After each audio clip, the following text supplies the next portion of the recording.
manifest in the next body.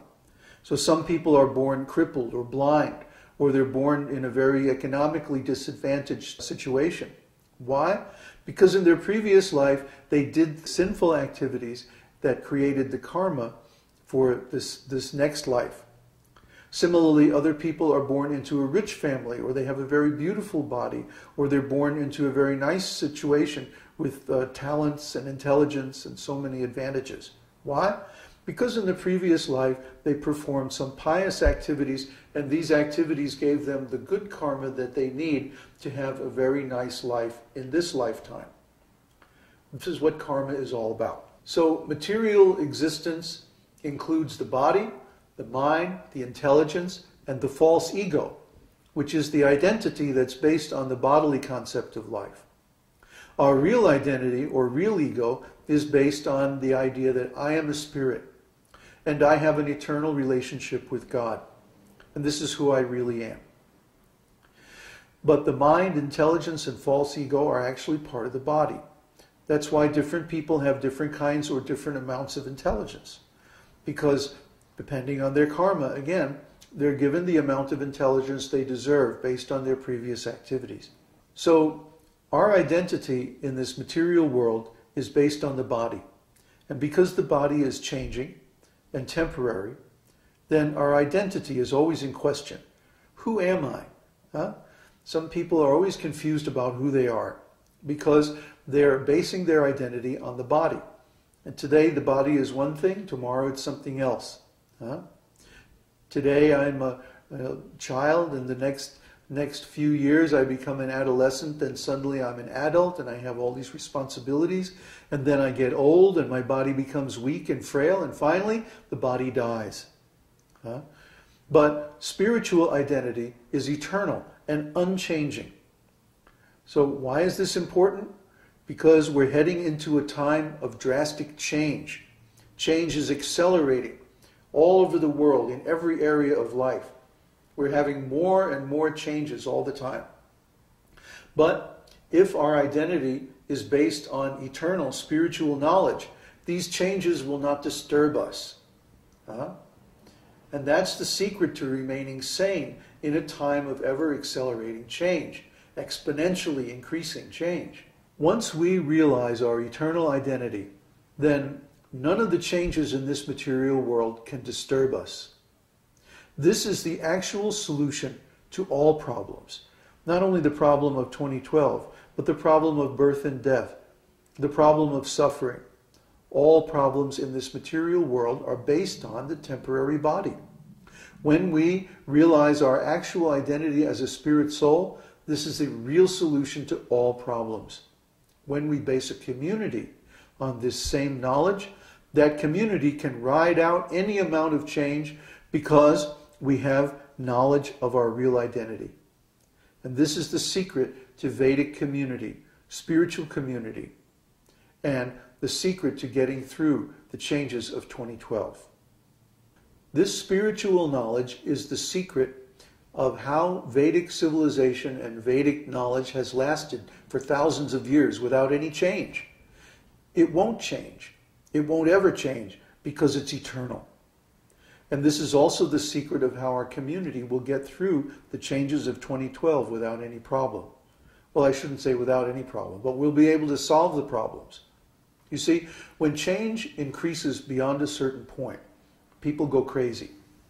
They lose their intelligence because their intelligence cannot cope with the degree of change. Just like when we travel, for example, it's always stressful because there's so many changes, so many unexpected things happen. So if many unexpected things happen, we get really stressed out.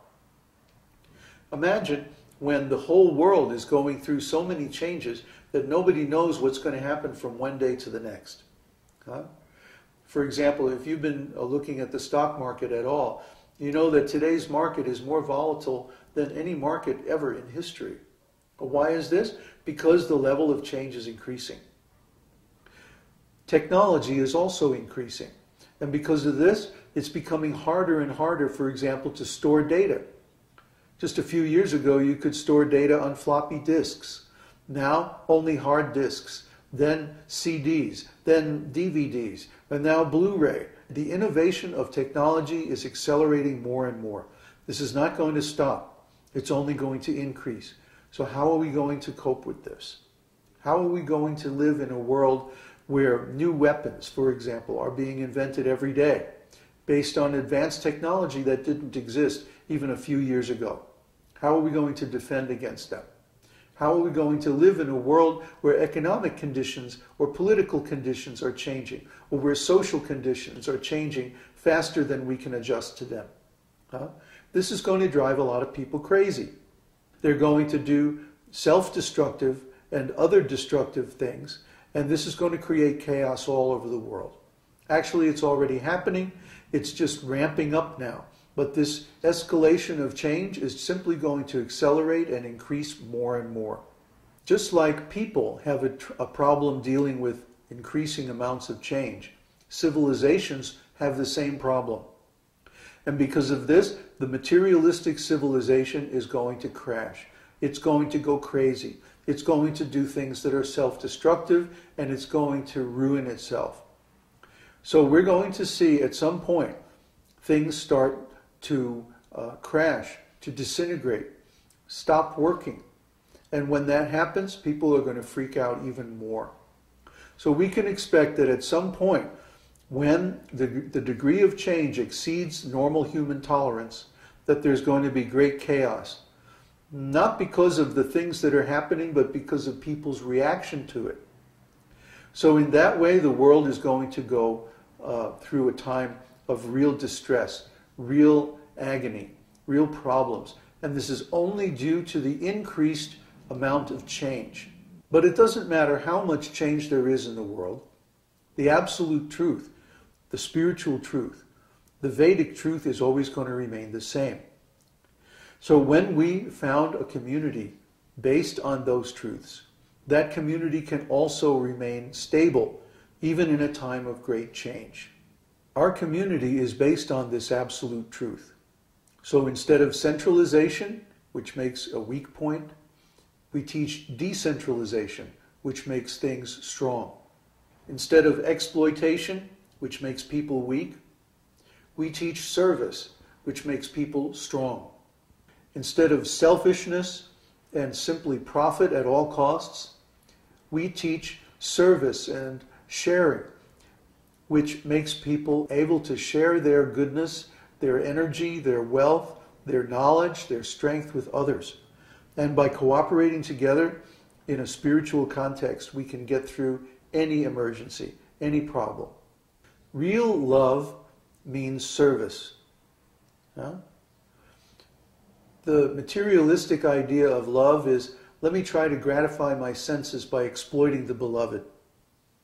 But in spiritual life, love means giving service to the beloved. The best service is to give this eternal spiritual knowledge to the people that we care about. This is going to benefit them more than anything material, because it's going to help them solve their problems completely and forever. So by spreading this Vedic knowledge, we are doing the best service. We're giving the best love and affection to all the people around us. This is real love. This is real duty. And this is real civilization. So there is a tremendous need for teachers who can spread this absolute truth, this Vedic knowledge, this secret that has been kept for thousands of years all over the world, so that people can benefit from it and get through these changing times with some sanity and some dignity and some resemblance to actual civilization. These teachers have to be trained. And we are actually the only ones who can do that. So our community exists for the purpose of training many teachers to spread this Vedic knowledge all over the world and create many independent, self-sufficient, agricultural communities based on spiritual principles where people can ride out the changes of 2012 without any danger. This is our strategy and this is our goal. So please help us. Come to our website, join the forums, look at the videos, take the courses, read all the books. There's lots and lots of education that you have to do to come up to speed on this spiritual knowledge. Then practice that knowledge in your own life. Apply it to yourself. Experience the benefits. These benefits are immediate. If you, for example, stop eating meat, you'll feel the benefits immediately. Within just a few days, your intelligence will clear up, your heart will become lighter and cleaner, you'll be less troubled by anger and lust, your ignorance will start to evaporate, and you'll start to really become a spiritual person. Why? Because you've stopped creating bad karma for yourself by killing animals. As soon as you start meditating, as soon as you start chanting, you'll immediately feel a change in your consciousness. All these things are there. All these benefits are available. If you really start to please